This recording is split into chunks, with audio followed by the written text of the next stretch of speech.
conflict occurs. So always step 6 and 7, it seems to be worse. Then it gets better.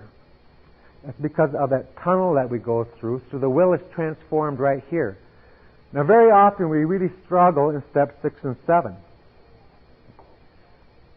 You see, there's this story, it says about this person is baking a cake. So they get all the flour and sugar and all that, and they put it in this pan, turn on the stove, get it to 350, get that stove all heated up, and they pour that batter into this pan, smooth it out with a spatula or whatever. They take it to the stove, open up the door, they stick the cold cake in there and close the door.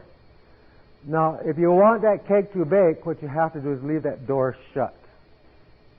Well, what would happen if I would put that thing in there and, well, how is it? Well, how's it doing? See? And I open it up. If I keep messing with it, in other words, I keep examining it and keep questioning it, well, when's he going to do it? Well, obviously it isn't today. It's been going on now, you see, 14 hours. If we keep doing that, in other words, you have to put yourself in the oven and don't peek. Let the Creator bake you.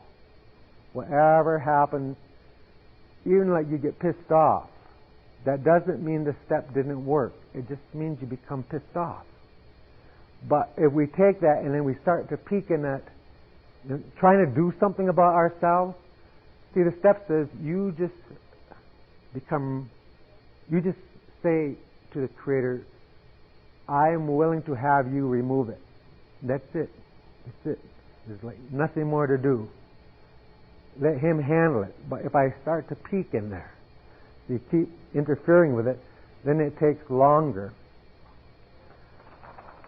So, we get the list of character defects in step 6 and 7, column 5, and then there's, I think, column 4 in the sex inventory is a list of the amends for step 8 and 9. And it's from 8 and 9 where we make our amends. So when we look at that process of looking at the steps in the circle, then it says we are now at that point in the steps where in 8 and 9, that's where we start to set ourselves right with other people. First we find a relationship with the Creator, then in the south with ourselves, and then steps 7, 8, and 9, we look at our relationships with others. That's where we start to see, at the level of spirit and intent, if you remember that, if I'm out of harmony with you, and we're interconnected, I'm also then out of harmony with myself. So when I go and set myself right with you, then I set myself right with me. So I really get the ability to be at one with the Creator from you. It's by setting myself with you. If I have an amend to make, see, I cannot pretend, like I can't be mad at you and pray myself into being at one with the Creator, because we're interconnected. So it's when I set myself right with you, then all of a sudden I set myself right with me. And that's why we need to look at making those amends, and then we set ourselves right with others. Then we come to these maintenance steps, steps 10 and 11. And these are the steps where we maintain that new picture. It's the daily maintenance steps where we pray every morning, check ourselves during the day, and then we also constructively review the day in the evening. Then the 12th step, it says, we go give this away. So the steps are they're an interconnected system in a very orderly fashion. These are all laws that allow us to change ourselves. So, can you see where this would be damaging? It's like finding the pay value to do the steps. That's why you can't skip around, because there's information that you need from the one before it to go ahead and to make it work. So, see, then that's why I started to see, like they would say, do them in order, but it didn't make sense to me until I started to see the whole picture. Now I Indians are stubborn as heck sometimes. Now I understand why it has to be done in order. Now I'm willing to do that. because I didn't know it was interconnected, you see, in this way. And that around that whole circle is how all these things would happen. So now I say, I'll do it. I want to do it like that. So is there any questions on this interconnectedness of the steps? I would like to know, I was in the program for nearly 2 years, and I wanted it, obviously, because I had learned something, and then came back again. How does it go then? How do we look at things then? From the beginning again? In relationship to what? In relationship to the real. Yeah. You always start in the east. Always that's the entry point. It always starts there again. So do you mean?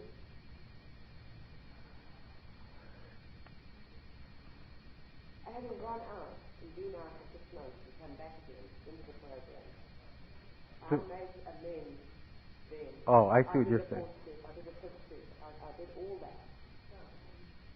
Sorry? I didn't do this quite that long. So now I'm back again. So you're going to start the steps over? Yes. Yes, I have. Yes. So your question is, do I need to go make all those amends I made to someone else again? Yes. No. But did you miss any? Obviously, I must have missed you awful lot, otherwise I wouldn't have gone out. So, this is why I'm finding it very fascinating in looking at it from a different angle. Mm-hmm. Yeah. Well, maybe when we get through that, we'll talk about slipping and how does it happen spiritually. Okay, any other questions on this? All right. Then the last thing we want to do is look at the enemy to the steps that isn't an enemy once you see what the enemy looks like, why it seems like an enemy. And that enemy is ourself. But every time, like when we make any type of a change or we look at going for something, you notice sometimes there's this tension or stress system. It just starts to kick in, and you just if it feels like this, it can't be right. So one of the things we want to look at next is we want to take a look at how information is stored within our mind, and then what happens to us after that information is stored in our mind. What happens to us if we start to mess with it or make changes? So we want to take a brief look at that. So we're going to look at thought process, how thoughts are processed. There's 3 parts to a thought process. One of them is a conscious process, one is our subconscious, and one is something called the creative subconscious. So how information gets inside of us is through our senses. Our eyes, hearing, smell. So in other words, as I go through the day, I'm always looking. I'm always smelling. I'm always listening. So I have like a little radar system that's constantly scanning the seen world. So I have senses for the seen world. Then I have a 6th sense for the unseen world. So I'm able to see, I'm able to sense in the unseen world, but the biggest value of these senses are just so I don't run into tables, and if I don't stumble into things. Other than that, there's not a whole lot of value in terms of trusting that what I see is really there. But I do have the ability to function in the seen world, listen, smell, taste, touch. So if through my senses that information comes into me, then I take that information that I see and I store it in terms of beliefs, habits, attitudes, expectations, or maybe I could call that my version of truth. So you'll hear us say, "Let me tell you a fact. Let me tell you the truth." Well, is it really the truth, or is it just your version of it? Is it in terms of the truth? Or maybe we could call this, it stores and it creates a reality. So I'll put these in quotes because it may not really be reality. It may only be my version of it. So as I perceive a situation, there's two questions that we as human beings are constantly asking ourselves all the time. So one of the questions I'm always asking myself, this thousands of times a day, is have I seen anything like this before? So I'm always doing some type of an association. Have I heard anything like this before? Have I smelled anything like this before? See? So my mind has a filing system, so as it watches during the day, it's always asking that question so it knows where to put it. It's a filing system. So I'm always asking, have I seen anything like this before? So let's say, for example, that I live next to somebody here in Albuquerque, next door. They're really a jerk. Geez, I just can't stand them. Right next door, so you have nothing to do with them. You just ignore them. So let's say one night the phone rings, and a friend from Denver calls up and says, hey, guess what?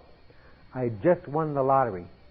I'll pay, party time, come on up. See, I'll pay for it. So you hop on a plane, you go up to Denver, go to stay with that friend early Saturday in the evening, you hear a little noise downstairs, you got your snagging clothes on, see?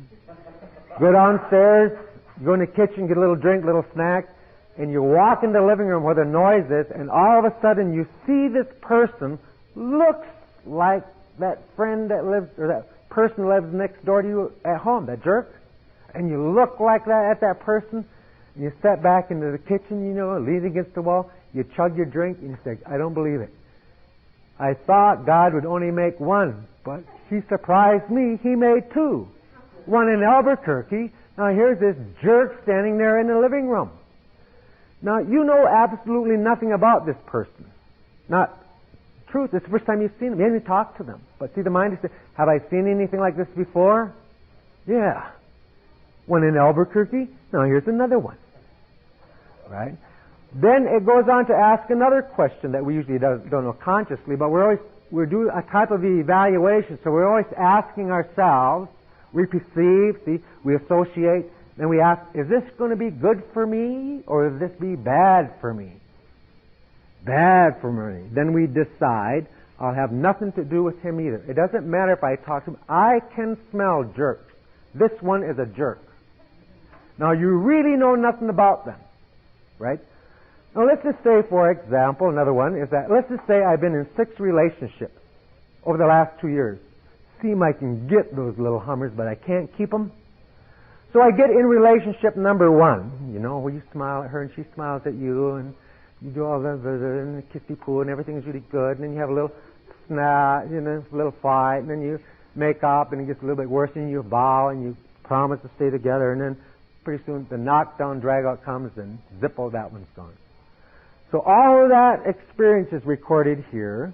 All the things you think about what is going on is recorded here in relationship number 1, and you get out of it. See, no problemo, lot of fish in the sea for me. Nothing. Let it go. So then you go down to the place and you find relationship number 2, whatever that is. So you get relationship number 2, and you go through relationship number 2, and there's and then you irritated, and then you break, lose them, zippo, that one's gone. I just hunt in a different part of the ocean. There's a lot of fish in the sea. So each one of these relationships, all 6 of them, you go through them over a period of 2 years, and pretty soon you say, I got to get myself together here. I got to take a little break from relationships. So you decide to take a break. So you get on to the bookstore, you get all the self-help books. I'm okay, you're okay. You're dysfunctional, I'm dysfunctional, you know. You get all these books, these self-help books, you know, to get yourself together, and you read them all. And then you stay home, paint, and, you know, learn a little music or whatever, but you do nothing. So you say you're out of relationship 6 months. One night you sit and your phone rings. Geez, it's your friend from Denver. You never believe this? I won the lottery twice. We're going to really party this time. Why don't you come on up? You say, hot dog, I'm ready. See, I've been on my own 6 months. So you fly up to Denver. See, same deal. Upstairs. Your little noise downstairs. Put on a snagging clothes. Come back into the kitchen, get a little drink, a little snack, and you walk into the living room with your drink and your snack, and all of a sudden you perceive this relationship. She's looking at you with this big pearly show, and see, you're not sure it's you, so you look to make sure. You got to always do that. Make sure that it's you, because we've all seen that before. And as soon as you sense that it's you, well, the senses perceive a relationship. Have I seen anything like this before? 6 times. And what is this leading me towards? Well, nothing good. You know something? You tell yourself. There are no good Indian men left. You know something? All the good ones are taken. There ain't none left. In fact, so-and-so said, so-and-so said, so-and-so else said. There's none left. In fact, there ain't no good men left anywhere. They're all junk. I am destined to live forever with junk. All the men are bad. Now, is that the truth? Well, have you talked to, those 80 million that you have not met yet? Well, no. See, but have you seen anything like this before? And what is this leading me toward? See, nothing good, so we decide. Now, we need to realize that this version of truth that's recorded in our minds also is recorded in 3 dimensions. It's recorded in words that trigger pictures that have with it a feeling or an emotion. So you have the words that picture in guilt, feelings. Words picture joy, feelings. Words picture fear, feelings. So this version of truth is always recorded, you see, in 3 dimensions as my version of the truth. And we are always asking ourselves, now the point we need to know about how this thought process works is we are always making now-time decisions based on past, previously recorded information. Right?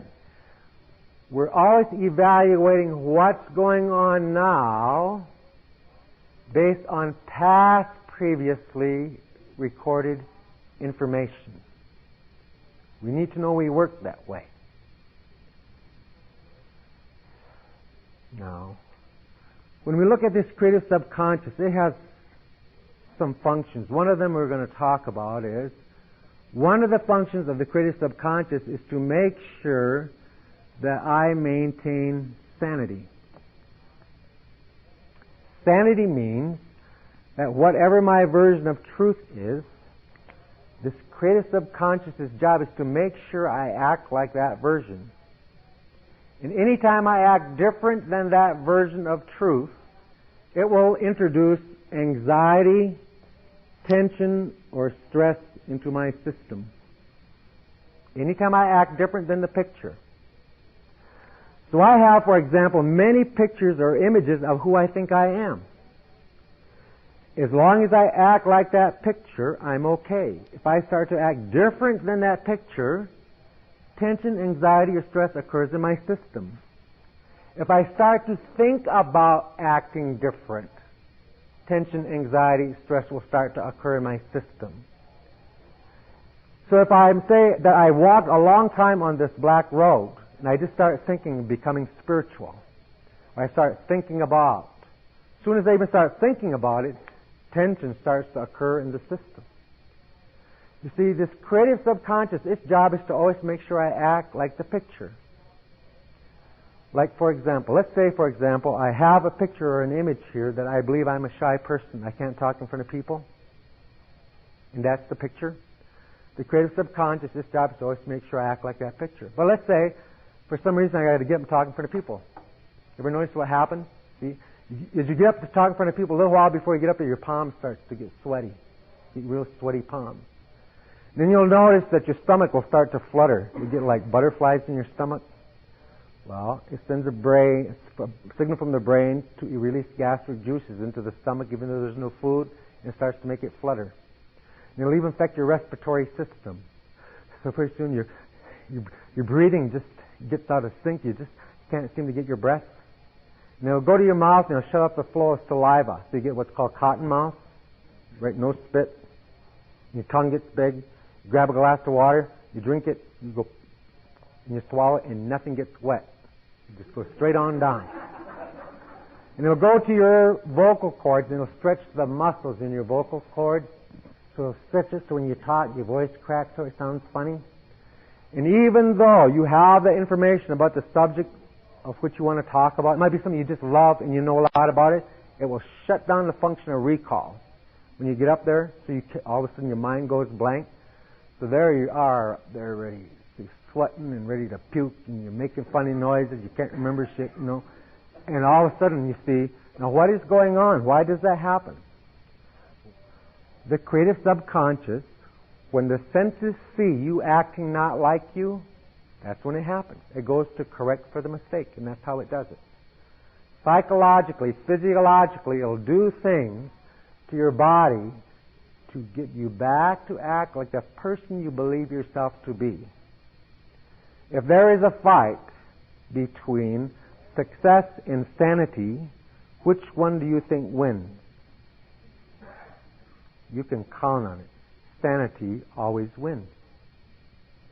Until I change the picture. So you see, when we come in and we start working steps, we need to know this is going to go on. And what we're going to really be looking at is not the truth about us. We're going to be looking about the junk.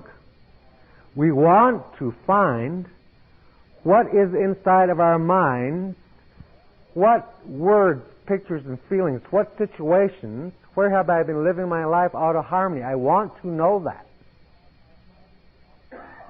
You see, what is causing my life to be unmanageable? Give me the name. Give me the story. I'll take it. Because I need to know that in order to fix it. So we need to know that this process is going on inside of our mind. So when you get that fear feedback, that's not fear. It's just a tension system. It's a feedback system inside of our mind. Just the thought of changing sometimes. See, will do it. Let's say, for example, you have somebody who's been in an abusive relationship.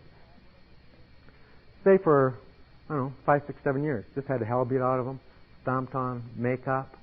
I promise I love you. If you don't, see.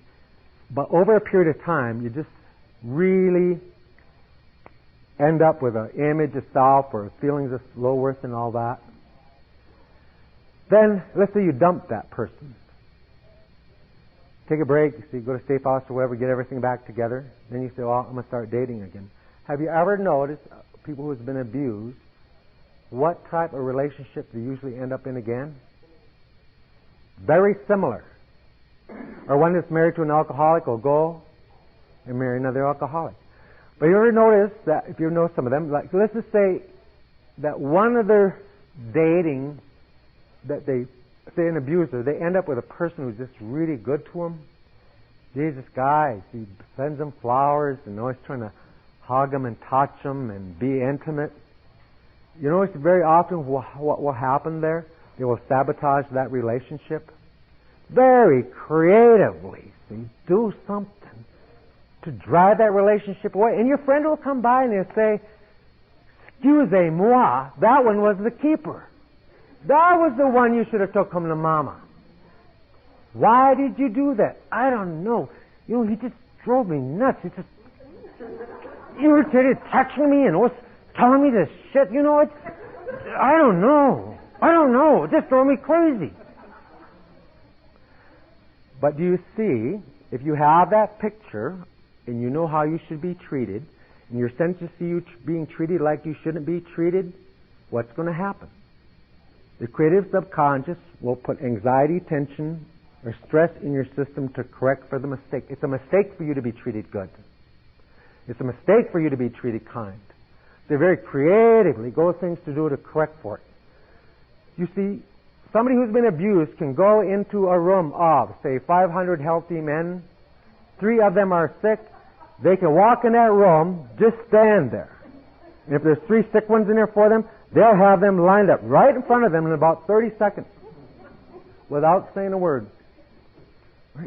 How the hell do I get so lucky? I always pick the same one. And very often your friends will say, that's the 7th one you picked. The only thing you change is the color of their hair. Everyone's always the same. They're not. This one's different.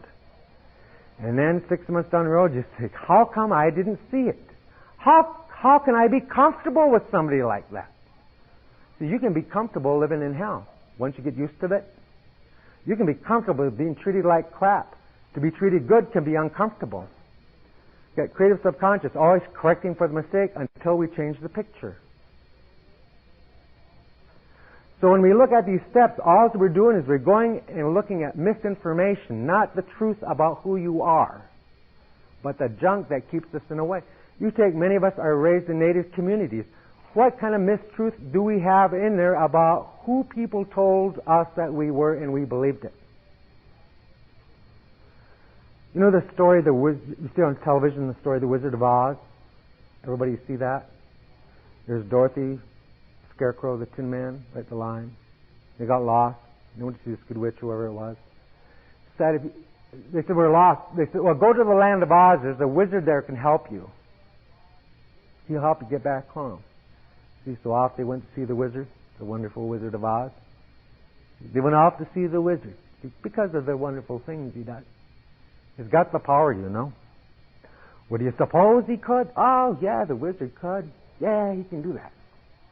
So if you remember when he got to that land of Oz, first of all, that wizard didn't have the power. That wizard was a fake. He even had to hide behind the curtain. So the lion got up there. The wizard found out the lion was a coward. And the lion said, the wizard said, he says, for all the brave things you've done for Dorothy and Toto, I, the Wizard of Oz, I grant you this medal for bravery. Now if you went, you see, in the morning he was a coward, talked to a wizard said, changed his belief, and off that line went thinking the truth. I now have it. See, Scarecrow had no brain. The wizard said, every smart person has a diploma. I, the Wizard of Oz, I grant you this diploma to be smart. See? So our lives sometimes are very, very impacted by these wizards, these who-saids, but I don't know what I don't know, now I know what I don't know. You take a person that goes through medical school, say, for example, and 1 week before they graduate, you wouldn't go to one of these students and say, hey, I need an operation, right? Do something to me. Patch up my stomach. No, you wouldn't think so. 7 days later, no more training, except they go through a who-said. Right? Their little circumstance, right? They put on their gowns and their tassels and have music playing and bands and all this stuff. And as they walk across the stage of this who-said, by the power given to me by the state of New Mexico, I grant you this diploma to be a doctor. See? Now go cut them open. And we let them. See, how come? Not because they know more, it's because the wizard said, now it's okay. Before then, the wizard didn't say cut you open. But now he said you could, now we let him. You see? The Tin Man had no heart. So this wizard said, anyone who doesn't have a heart, you can hear it tick. So he gave him this clock and affirmed, you see, the alien heart. Now, the difference between Dorothy, the Scarecrow, the Lion, and the Tin Man, and many of us Native people, is they went to see a positive wizard. The wizard they went to see that they gave the power to, when they had a problem, gave them brains. See? When they had a problem, gave them courage. But too many of us were raised by, are married to, hung around with, counseled by negative wizards. Who said of the greatest magnitude that told us the truth? And told us, and told us, and told us. And it could have been a dad, see, who was a 40-year-old teenager, telling us the truth. Who are you to think you will amount to anything? And there's other messages that we get as Native people. You're not good at this. Because I love you, I tell you this, see? And so we start accumulating all of this crap belief inside of ourselves. Could have been a counselor, shouldn't have been counseling, telling you the truth. Could have been a older brother. See, an older brother, 2 years older than you, is a who-said, right? A 12-year-old is a who-said to a 10-year-old. So we have a lot of stuff in here. A lot of images, a lot of pictures built within ourselves, and that is not who we are. That is junk information that some negative wizard told us, and we somehow sanctioned it and put it inside of ourselves. And that's what we're straightening out in the steps. Is really finding out who we are. It's like if I told you, and you didn't see me do it, I said, there's a pencil behind my hand. Well, I don't see it. Honest to God, there is a pencil behind my hand. Well, I don't see it. You are one of the most beautiful, creative, beautiful children of the Great Spirit. You're just something awesome. Well, I don't see it. The steps is about removing that blockages. Oh, now I see me. That's what we get restored to in step 2. It was there all along. So the steps is about removing those blockages. Not about becoming something, but discovering that which has been inside of us all the time. But you see, this information, it blocks us, our ability to be able to see that. Then this causes certain results in my life, because once I get the image and I start to act different than that image, tension or anxiety occurs in my system. So let's say I have an image, I can't talk. See, I have no feelings, but you've been whipped upon, beat upon, all that other, and all of a sudden you can't talk, you can't feel. Well, what happens when you try it? Tension, anxiety, or stress occurs in your system. I just can't do it. This doesn't feel right to me. So when we take a look at these steps, this is what we need to know, that this process is going on. But I'm able to look at that in a step, knowing what I'm looking at is not the truth, but it's the truth about the junk. Does that make sense? But that's how our minds work in relationship to these steps. Any questions on this?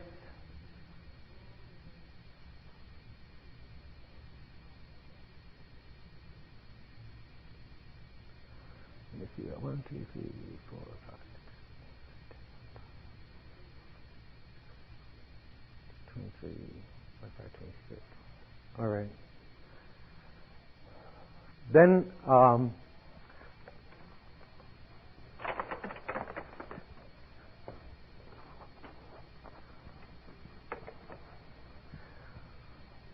we want to use this tool called, to do the workshop, we want to use this tool called mind mapping. Mind mapping is a way of taking notes using whole brain. It's a whole brain way of, very, very quick, easy, fast way of gathering information. So we'll go through a quick example how to do it, and then we're going to break up into groups. Let's say that I have a friend that is going to be speaking, say, to some university, and they're going to talk, say, this one particular night at 7:30. So they ask me, they say, would you come over and support me, because I'm going to be giving this speech. I'm kind of afraid talking in front of people. So sure, I'll be there. What time? We'll be there by 7, because I got to talk at 7:30. So you say, okay. So you go down to the place where they're at, and as you walk in the door, one of the bellhops gives you this note, little envelope. And you take the envelope, you open it up, and it's from your friend. It said, had an emergency. Sorry. I have a favor. Will you give the speech? So here you got a very short amount of time, and this is P.S. Talk about anything you want, and by the way, you got to talk 20 minutes. So what I need to do is figure out how do I gather a lot of data or information very, very short. So let's say that what I decided I would talk about is sailing. That would be the subject I was going to talk about. So I got to gather a lot of information about sailing very, very quickly, enough to organize and put together information. So the rules of mind mapping, instead of doing line, list, sequence, logic, order, instead of doing it that way, the mind map process works is that you draw a picture or an image of the subject that you're going to talk about in the middle of the page. So let's just say this was a sailboat. I'll put a little flag on it. No, maybe I'll put a heart around it because I love sailing. Now, if I say sailing, what is one key word that would trigger in your mind? Water. So then I would draw, so mind mapping says then, you just draw a line and you put that key word on there, water. What does water trigger? Waves. What else does it trigger? Sharks. So I'll put Jaws. That's a shark. What else does water trigger? Cool. Cool blue. What else does it trigger? Fishing. Okay. What does fishing trigger? Huh? Eating? All right. What might be another key word about sailing? Wind. What does wind trigger? Huh? Clouds. See, I'll draw clouds to me. See, my map's kind of nice, use symbols or whatever. What else does wind trigger? Cold. Cold could trigger rain. Oh, it'd rain. Somebody says knots. What else? Storm. What might be another word sailing would trigger? Sailor. All right. Drowning. So I could make a wave and put a person underneath the water. Now, do you see that mind maps? Remember, the mind always remembers by association, by association, by association. All right. What does wind would trigger storm? What does storm trigger? Fear. What does fear trigger? What does anger trigger? What does stress trigger? Pardon? Panic. What does panic trigger? So do you see, when you use that key word, the natural process, it tells you in the mind where the next association is filed. Now, even my associations alone is what would trigger, but you will trigger different ones than you. We won't trigger the same ones. That's because we're all different. So do you see that in a very few minutes I could accumulate enough information to give a 20-minute speech? So then I could take a look at it. So I'll talk about this first, and I'll talk about fishing, and I'll talk about sailors, I'll talk about wind, I'll talk about storm. So using the mind map process, I'd be able to gather a lot of information very, very quickly. Sometimes the information that I want to hook onto might be second or third level information. Does that make sense? It'd be further on down. So this is what I'd like us to do, is I'd like us to count off first by fours. Could we start here? 1, 2.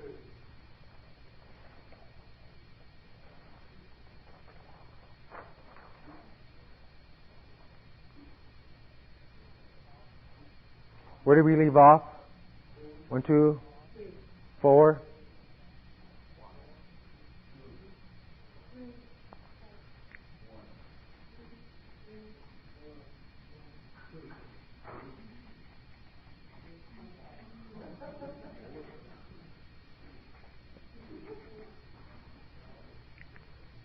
Are we all the way through?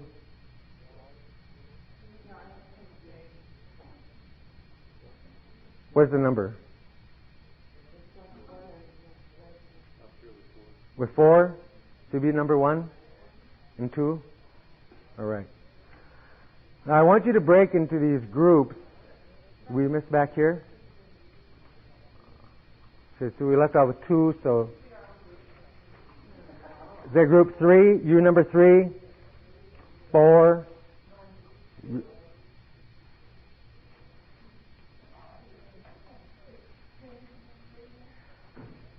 Okay. So everybody have a number?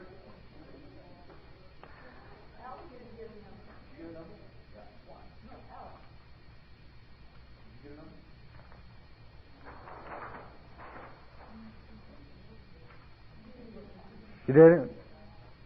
So where did we leave off? You'll be number group 1? All right. Now, I want you to get in these groups and I want you to do some mind maps. And this is what I'd like you to do the mind maps on. Group 1, you know the first half of the first step, we admitted we were powerless over alcohol. Before you start this, maybe we should get them in the groups. Group 1 over here, Group 2 there, Group 3 over here, and Group 4 over here. And I'll pass out papers so they can write it down. Okay.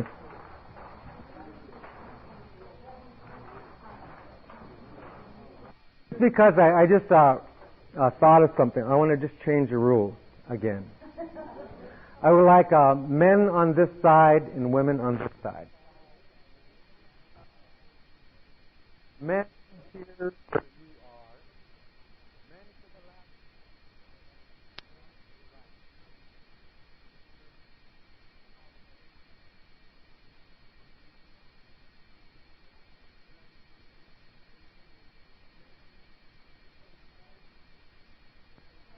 Two groups.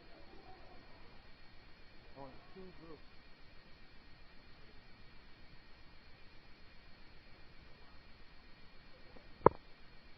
Of men.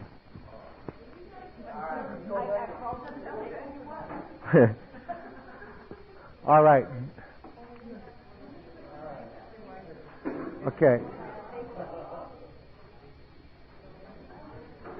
This is what I want you to do your mind maps on.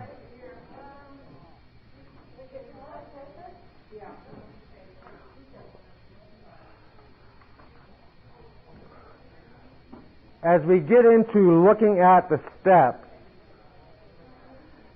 is the first half of the first step says, we admitted we were powerless over alcohol.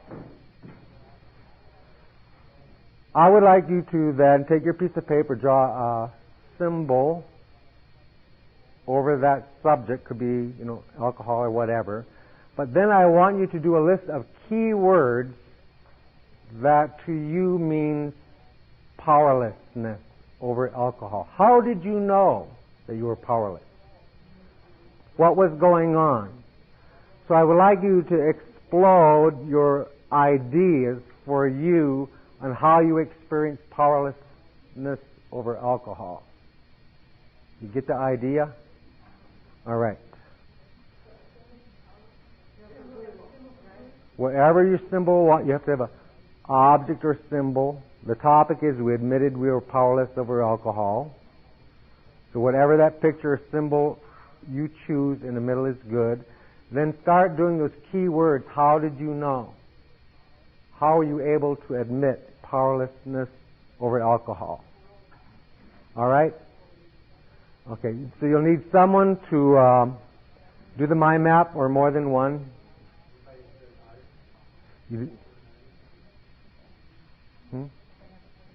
Okay, they have a pen? Is it one you can see from? Mind map on was looking at powerless over alcohol.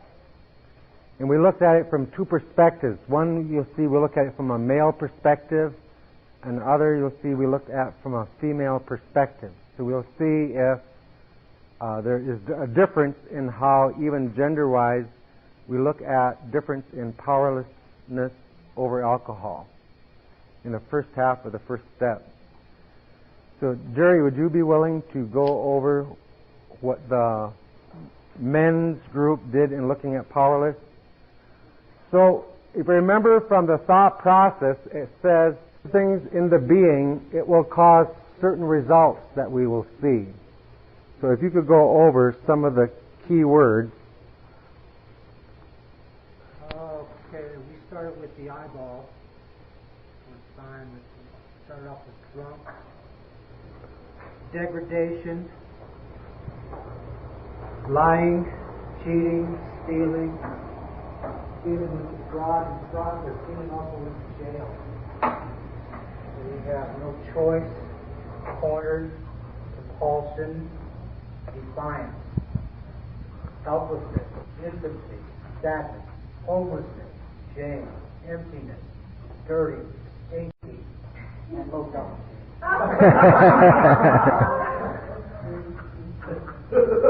Hospitalization, jaundice, adultery, AIDS, cirrhosis, and hepatitis. Another subcategory was guilt, shame, and slimification. The book talks about that. Unhappy drunks will relate to that. Bewildered, tired, demoralized. Impending annihilation, loneliness, arrogant, willful, scared, fear, anger, depression. Anger again branches off to on the run. Vomiting, blood, ulcers, hissing in the pants, frozen. GT, wine stores, plasma center, hustling. Suicidal, homicidal, matricidal, patricidal, and revenge. Resentment, anger, jealousy, and self-will. Misery, sick, addicted, uncontrollable. Egotistical, foolish, false pride, disconnected. Can't stop. That pretty much covers it for most of us. So you get that sense or the feeling of powerlessness? I mean, a bloodshot eyeball?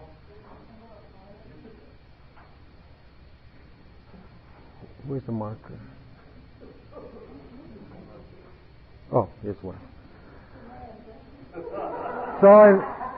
So in looking at that first half of the first step, you see there's this process. It says recognize, acknowledge, forgive, and change.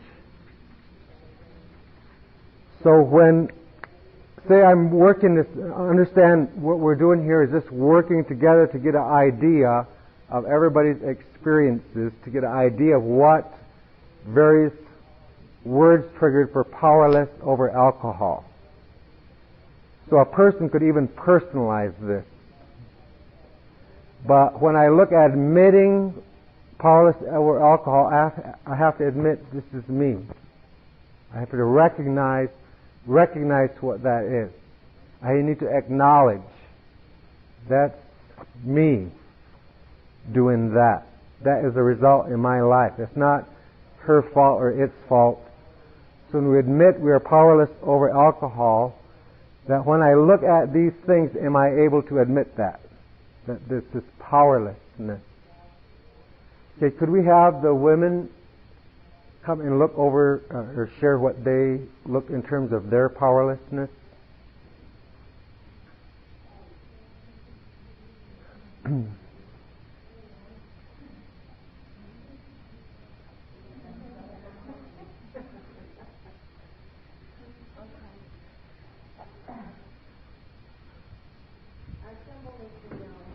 Whiskey bottle and the spiral, it's like a tornado, cyclone, kind of it tells how our life, as it starts at the bottom of the bottle, when we start drinking, there are certain things that we feel, like we feel good, we feel euphoric, we feel a part of, we feel accepted, we feel powerful, we feel sexy, intellectual, fearless, we feel in control, we feel talented, we feel like that we're a good driver, a good dancer. Some said the best dancer. Better than best. Feel like you could talk a lot more, a lot easier. Sex is a lot better. Let's see, you feel brave. These are the things that after we start drinking, we felt like this is how it made us feel. But then as we continue to drink more and more, the turmoil began to start inside of us, and it just exploded. And powerlessness to us was no self-respect. One word was thief, DUI, death, cops, and then powerlessness, powerless over our bodies, bathroom habits, hygiene, eating habits. We were powerless over our behaviors. We were powerless over our language, families, values, we lost our sense of belief, powerless over our spirituality, just powerless over our life as a whole. The other word was misery, which was a sadness in the facial appearance, was suicide. I don't know what that was. Love. Suicide, love. Misery, love, company. Misery was depression, and cigarettes. Then another word was relationship abuse, which out of the relationship abuse come neglect, sexual, mental, physical abuse, no self-respect, generationally, divorce, murder, jail, loneliness, prison, sexual, promiscuous, incest, rape. The truth was just totally obliterated. There was no truth in who we were and what we represented.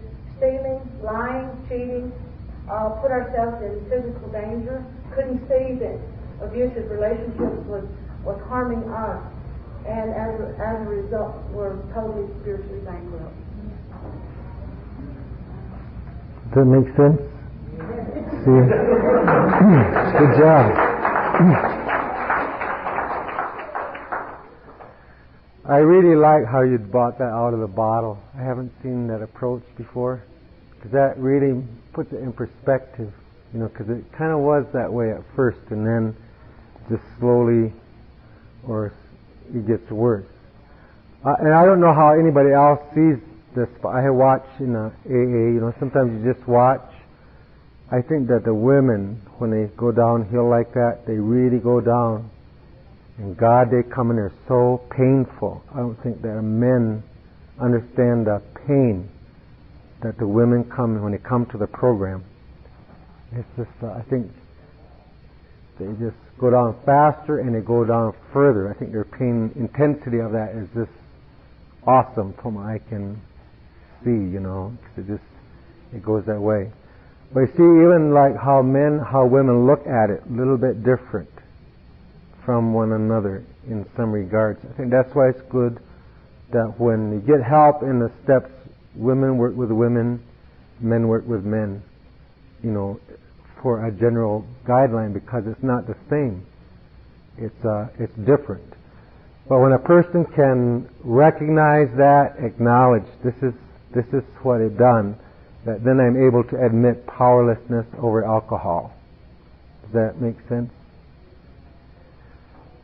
And that doesn't need to be analyzed. A lot of times when we work the steps, what we do sometimes is we analyze too much. See, this is about process. It's sort of like, like you ever get lost in some town, like say you're with a rental car or something, some strange town, you get lost, then you open up the glove compartment and you get a map out. And when you open up that map, there's two pieces of information is needed before movement can take place. What is the two pieces of information? Step 1 is where I am. Step 2 is where I'm going. That's a relationship. That's a two pieces of information that is needed before movement can take place. And I think sometimes this happens. You see, the mind is only interested to move, to get going. It's interested in two things. Where am I now in relationship to where am I going? It needs step one, where is it broke and what's the fix? We're going to look at that next. But too often, one time I was stuck. I was stuck in this place. And this one elder just really helps me a lot, but he does it in such ways that I never forget it. Like he draws things on the ground and things. But when I was talking to him about a problem one time, and his one showed me. He said, to move, there's two things that you need to know. Where you are and where you're going. As soon as you have that, then everything can move. So you can't move if you just have this. You can't move if you just have that. You need to have them both. But he said to me, what you do too much, he said, is you ask the question why. He said, no, that's a different place. That why, he says, is like there. So what I really want to know is where am I now in relationship to where I am going? But he said, Don, he says, what you do, he says, why did I do that? Why did that happen? Why? He said, you do that, why dance? And he was getting his drum like, why?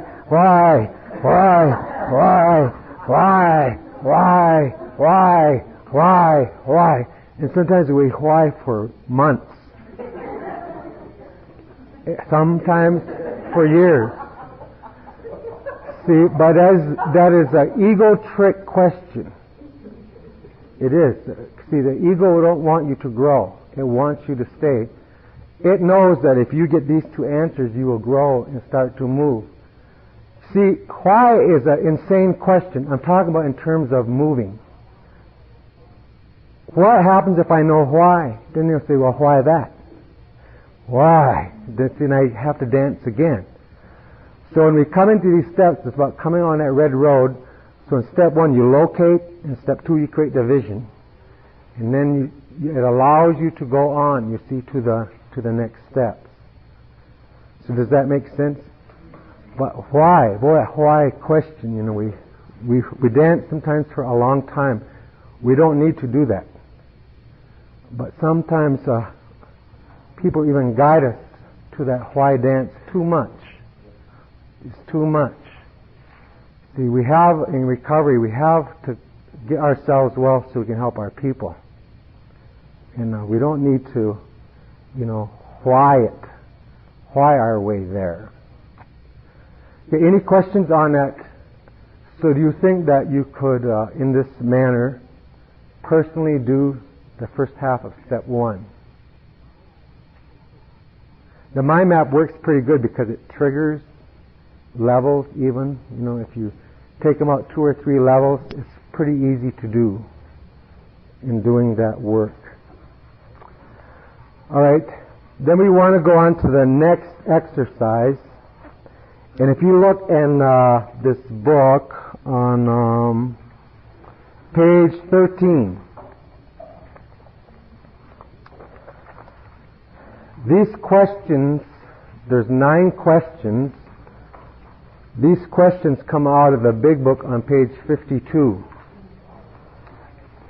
And these are what's called, from the paragraph called the Unmanageability Paragraph. So I'll just read it really quick. And it says in this paragraph, some of you recognize it, it says, we had to ask ourselves why we shouldn't apply to our human problems the same readiness to change our point of view. That's like the mouse and the eagle. Our readiness to change, look at it differently. Then it makes 9 statements. It says, we were having trouble with personal relationships. We couldn't control our emotional natures. We were a prey to misery and depression. We couldn't make a living. We had a feeling of uselessness. We were full of fear. We were unhappy. We couldn't seem to be a real help to other people. That's called the Unmanageability Paragraph. So all we've done is taken those statements, we were having trouble with personal relationships, and flip them into a question. Am I having problems with personal relationships? See, I need to locate in that area of unmanageability what are the results currently going on in my life in the terms of relationships. How am I doing? See, in that area.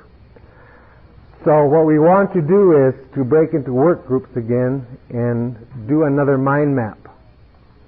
So we want to, altogether there's 9 questions here. So we want to break the men into two groups this time and the women into two groups. So we would like the men's group, we would like you to take a look at unmanageability in personal relationships. So, and we want the group one of the women to also look at unmanageability in personal relationships. So one way to do that is you take a look at relationships. Like one way, sometimes I look at the second part of step one, is I say to myself, there's 9 islands. If I could look at my life that way, there's 9 islands. One is personal relationships. The second question says my emotional nature, full of fear, misery, depression. Let's say that I could get in a helicopter and I would look at my island of personal relationships, and that I could, like, from the point of view of the eagle. So if I just get like in a helicopter and I say, today I'm going to observe me in relationships. So I get in that helicopter, go up in the air, I fly over to that little island that's got all the people that I've been in relationships with, then I could just stop that helicopter and I just look down and I could watch myself and another person. To say it would be, I would just could hover over that. So I would look at me and my children. Then I could move over just a little bit and I look at me and my mate. And I look at me and somebody at work. And what I want to look down and see is, how am I managing that? So you think back to your experiences. So say it's you and your spouse. And you think back to, like, how do you handle that? So you see them do something, then you watch you, how do you do it? Am I trying to maneuver them? Am I trying to hit one of their buttons? Am I trying to make them get pissed? Do I put fear in them? Am I withholding information? Do I give them the silent treatment? See, I want to take a look at when it's going on there, see, how do I do my children? Or whatever that relationship is. But when I observe it, I don't want to see what are they doing only. What I'm really looking for, and when they did that, how am I reacting to what they're doing? Do I lie? Do I manipulate? Am I cheating? Am I attacking them? Am I withholding? Do I get angry? Do I run? Do I attack? How do I handle that conflict in relationships? Get the idea for that? But I want to look at me, my part of it. So you look at the whole thing, and then, so when you look at unmanageability in relationships, then I want you to do a mind map on how are you reacting to what is going on there. See, I need to know what to own. Now, you say, yeah, but they are doing this. That's true. And what they're doing is unfair. That's true. But how are you reacting to what they are doing? It doesn't matter what it is. And the thing is to don't judge it. You know, this isn't about judging what's going on. It's just about observing it. Well, I'll be darned. Look at it, look at it, look at it. See, I need to get an idea of how am I behaving and reacting, not the reasons, but I just need to see what my behavior is. Does that make sense? The second question, it says, we couldn't control our emotional nature. So that, you will see, is in a question. How do I do my emotional nature? So what I want to look at emotionally is when I'm in it, when I'm in the emotion, then how do I react? What do I do? So I would take that little helicopter ride and I would go to the next island, emotional nature. So all I would do is look at, when I get over there, say one of my emotions is anger. So with another person, so I just watch. What do I do? See, I see it taking place. I get that tension feeling inside. Slam the door. Out the door I go.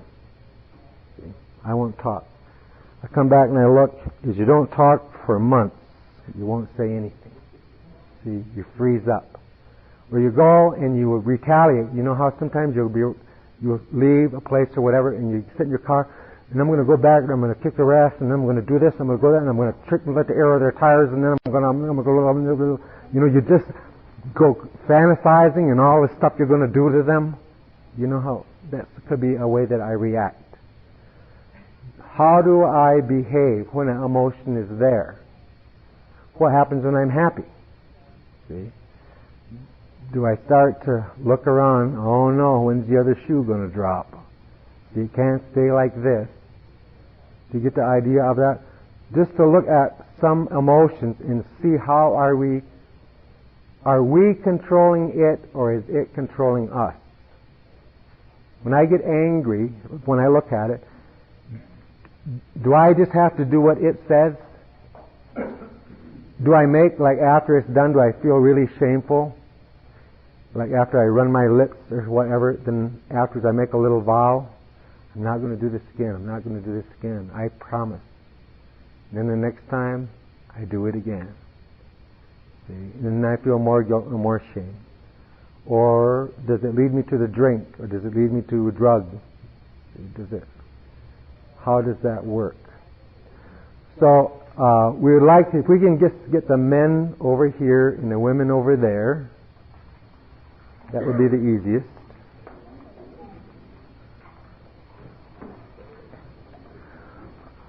We divide them into two groups then, and give one of them personal relationships and the other one emotional nature. Here. Oh. Okay, this will probably be done for now, huh? The one they did on the personal relations.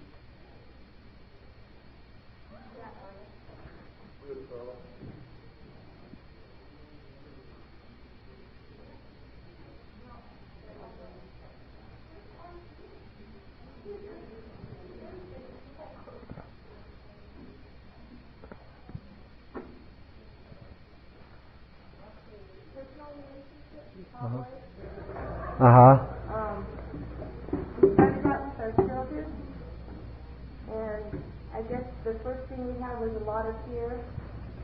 We were insecure about how we were raising them, or the things that we were doing, because often it wasn't right. Financial insecurity, which caused us to sometimes make them feel guilty and shameful. Oh, you can't have this, you can't have that, because we don't have this.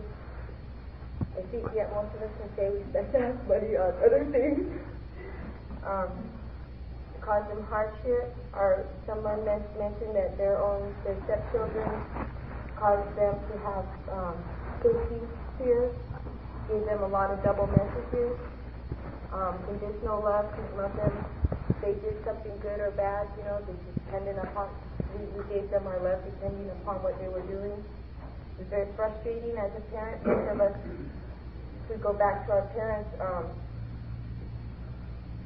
didn't learn how to be those kind of parents. So there's a lot of frustration in that, caused anger, shame, guilt, remorse, and sadness, jealousy, abandonment, neglectful, selfish, trying to be perfect, abandon them emotionally, intellectually, and physically, spiritually.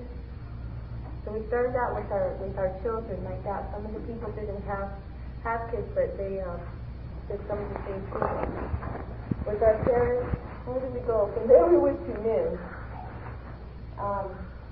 We had two different things. Some of us, with relations with men, we chose men who were alcoholics. Other people chose men who were codependent, who were saviors, rescuers. And all of it, we were manipulative, trying to change them, calm them, control them. Some people were super responsible because the alcoholic men were. There was a lot of emotional shutdown, a lot of pain, which caused to act out. Very abusive, sex addicts, lies, cheating, stealing, having affairs, threatening, a lot of fear of rejection, almost plotted murder. Every one of them tried to make them miserable and continually keeping confusion in the relationship. Lots of confusion. Also very self-righteous. playing the victim to men, playing mom, lots of fear. Trying to change them. Let's see, where do we go from there? I think we went to, you guys, ourselves? How we felt of ourselves, how we reacted to ourselves. We were very fearful, disappointed in our behaviors and actions. Led us about shame and guilt, felt inferior to others, low self-esteem, growth, a lot of self-pity. Why is this happening to me? Bewildered. What is happening to me? Confused, suicidal, a lot of anger and self-hate towards ourselves. Towards our Creator, a lot of us said that it was non-existent. There was no feeling of a Creator.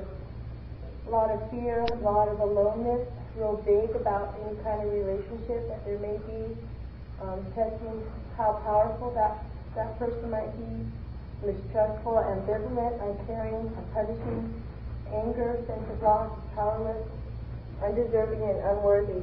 Part of that was that the things that we had done, the things that we had experienced, how we were, caused us to be real mistrustful and believe that no matter what we were going to hell, no matter what, there was going to be no higher power that was going to help us because of the things that we had done, the way that we were. Towards the parents, the relationship with the parents' reactions, a lot of guilt, a lot of shame, abusive, neglectful, abusive emotionally, spiritually, physically, sexually. There's a lot of double messages, a lot of conditional love. We found that it was real generational with the children, generational dysfunction and abandonment. A lot of the same things in our relationship with the children are there in our relationship with the parents. Towards the employer, out to get me, never satisfied, became workaholic, or perfectionist, lied, skipped work, stole money, jealous of co-workers, irresponsible, self-justified, just not putting in whatever it was that we were supposed to do. Most of us probably got fired somewhat way down the line. We went ahead at the end, since there was some time, and tried to think about how we were today, and with ourselves, forgiving, nurturing, self-respect, learning, or teachable, willing to learn, and accepting. So one self-recriminating for days. And with our Creator, understanding, open, accepting, loving, kind, forgiving, strong, not alone, prayerful. Try to learn the lessons as they come. People said it was their best friend. They felt very loved, and it was awesome. Also, there's still that willful, that self-will, which causes unmanageability in certain areas of our lives. Same mistakes get done over and over, and so a lot of shame and guilt over that. What do you think? Huh?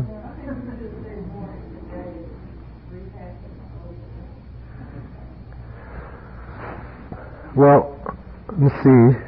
The relationship between step 1 and 2 is what?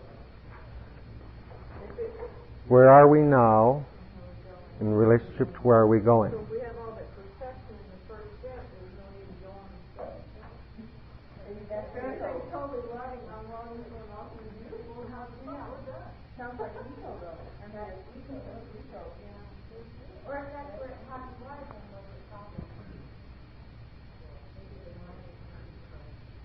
So you're listing your perfection is causing you unmanageability?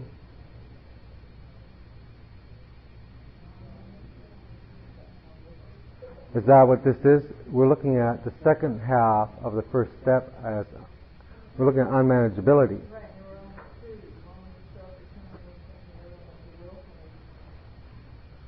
So, are these issues causing unmanageability in your life?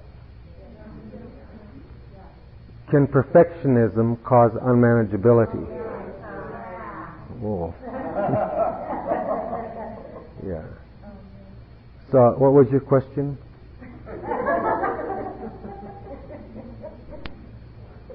So, what you're really looking at in that step is, when I look at the results in my life today, these are the results. This is what's in the water coming from the lake. These are the results that I see. Does that make sense? These are the results that I am experiencing.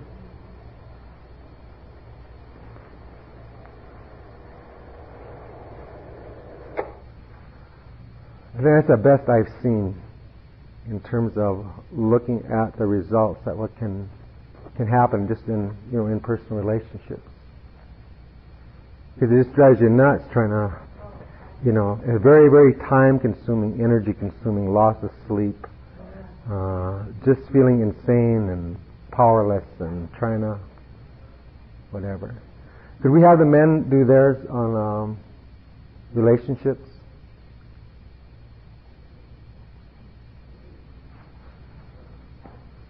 George, an alcoholic. George. The group of men that I sat with, we centered ourselves with ourselves. We started with self. Looking down from the view of a helicopter, we tried to examine how we felt and how we viewed things during the past, during the recent days. We felt the guilt, self-hatred, resentment, lack of confidence, self-will, comment on self-confidence, and control of our emotions. We're always emotionally out of control.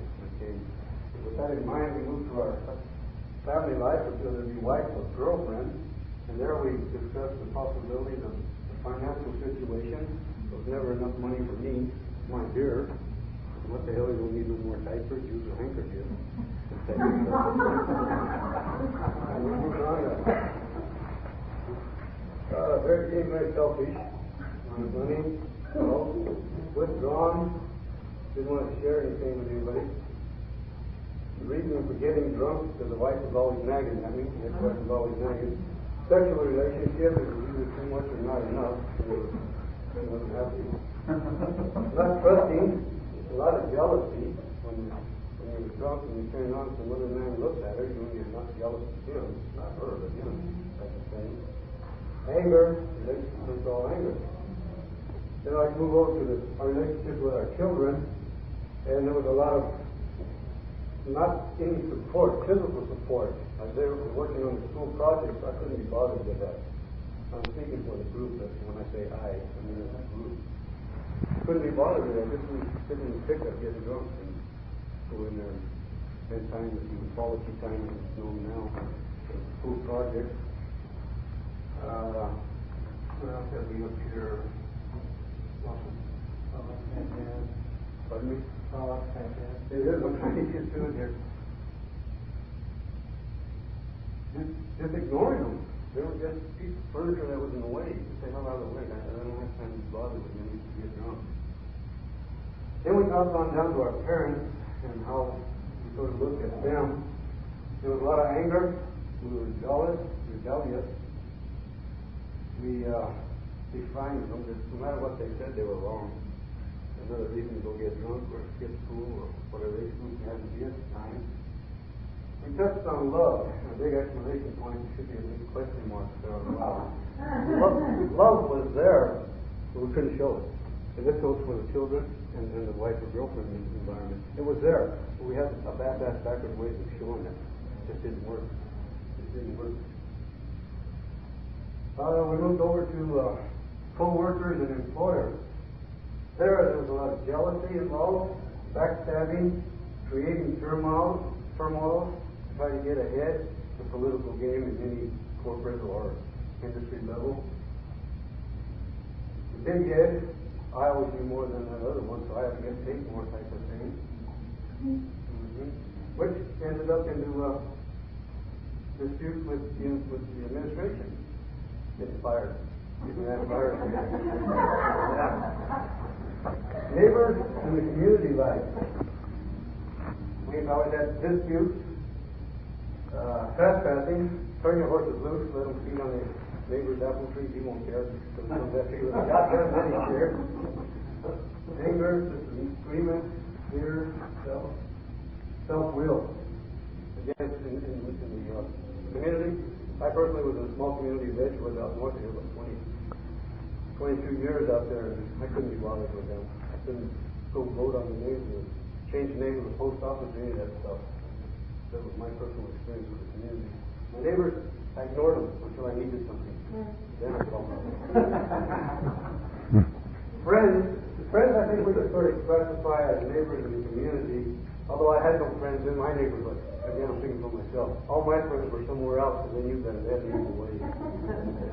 One thing I feel that we should have touched on and we didn't, and I apologize, we neglected what the ladies did. I thought up here the Creator. That was a good one. We just blew past it. It just blew past us. Any questions on it? Yeah. Now you know.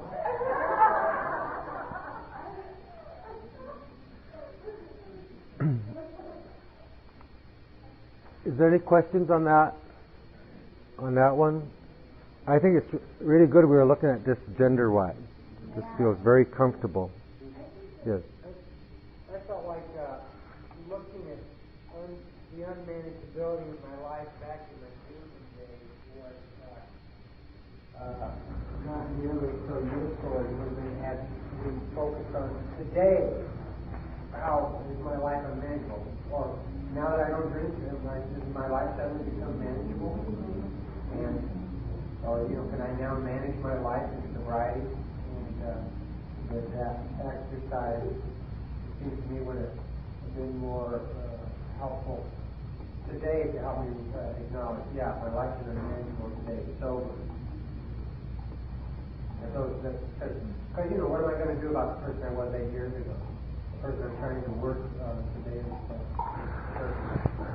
So that evidence for unmanageability, is really good stuff today.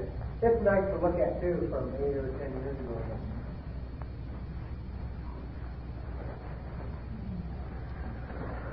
Well, the purpose of that is to give a format that you can go do it personally.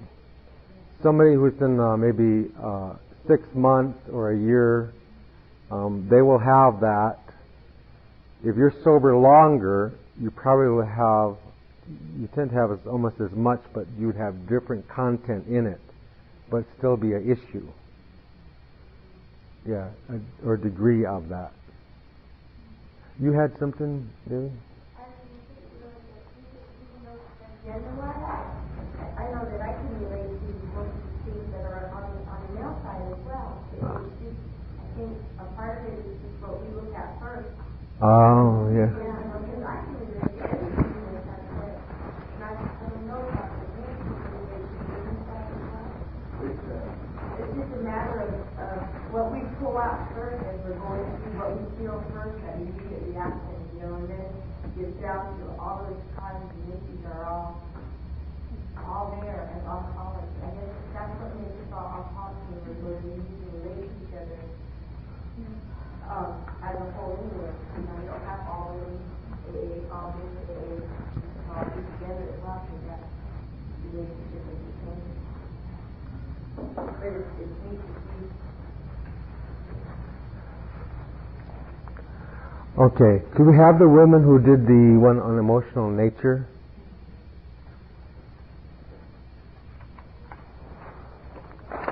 We couldn't control our emotional nature. What we started with was the image of the volcano, thinking of it in several different levels. And the bottom level we thought were our childhood or real primitive or early emotions that all got together in here. And there are good ones and bad ones. Unworthiness, powerlessness, ecstasy, joy, love, guilt, our spirituality, the neglect, abandonment, terror, violation, and trauma that we suffered, fear, shame, inadequacy, trust, hope, and rage. And the image being that this is all under there boiling away.